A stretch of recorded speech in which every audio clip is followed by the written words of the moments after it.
Karen, I've always wondered, why does my stomach make those growling noises when I'm hungry? Oh, great question, Simon. That's called borborygmi. It's basically your stomach and intestines moving. Borborygmi? Sounds like a spell from Harry Potter. Expecto borborygmi. Oh, it does.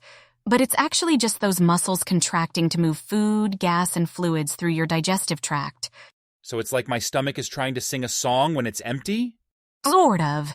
And when you're hungry, your brain tells your digestive system to activate more, increasing those contractions. Whoa. So it's like there's a whole communication line going on there? Exactly. Your brain is saying, hey, we need food down here, and your stomach goes into overdrive. Well, my stomach just started its solo again. Time to feed the beast. Better grab a snack, Simon, and now you know what's behind all that growling.